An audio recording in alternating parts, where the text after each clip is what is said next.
tous ces autres, voilà, les petits tétraniques là, et puis tous ces trucs là, ces petits acariens qui sont ronds là, bien allongés. Donc là, moi ça c'est un Eoselus, mais il y a les typhodromes, enfin il y en a plein. Des trucs comme ça. Alors c'est microscopique, enfin tout pas microscopique, mais il faut regarder à la loupe. Hein, ça mesure 0,3 mm de long, donc il faut vraiment voilà, les regarder à la loupe. Mais ils sont assez faciles à observer. Donc, dès qu'il y a des acariens, ça se développe. Au début, on achetait à grand prix des choses qu'on a, puisqu'il y a des fournisseurs hein, de ces choses-là. Et puis finalement, on s'est rendu compte qu'il y en avait de présents dans nos environnements. Voilà. Mais par contre, tous les hivers, tout disparaissait, il fallait tout recommencer. Alors, les producteurs de pommes avaient bien compris le truc, eux, parce qu'en hiver, ils ont besoin d'un refuge. Et le refuge, donc ils mettaient autour de l'arbre des bandes de feutre. Hein, ces petites bestioles allaient se calfeutrer justement dans le feutre pour passer l'hiver. Mais bon, dans la nature, il n'y a pas de feutre. Hein, et en fait, on a trouvé que ces bestioles passaient l'hiver dans les touffes de fétuque. La fétuque, ça a une feuille, c'est une graminée qui a une feuille qui est arrondie, qui est repliée sur elle-même, ça fait comme un petit cylindre.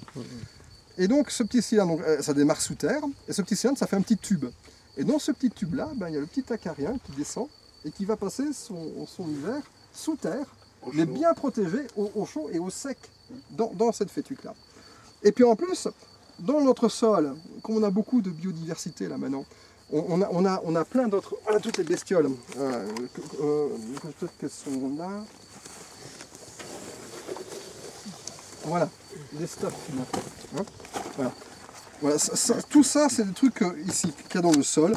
Les staphylins, les scolopendres, des choses comme ça, mais surtout ces staphylins. Alors c'est comme des petits coléoptères. Il y en a des tout petits qui font 2 mm de long, il y en a de très grands qui font jusqu'à 4 cm de long. C'est l'équivalent des aigles royaux dans les écosystèmes. Ils sont tout en haut de la pyramide alimentaire. Quand vous avez des staphylins, ça veut dire que vous avez un écosystème entomologique excessivement riche. Voilà.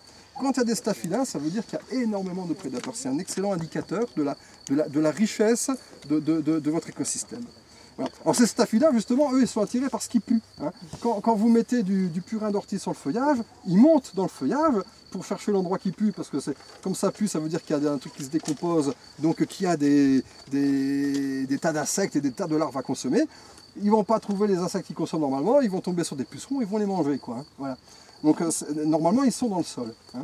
Alors pour les tétraniques, pour les acariens prédateurs, eh ben, eux c'est pareil, ils vont les manger s'ils sont dans le sol.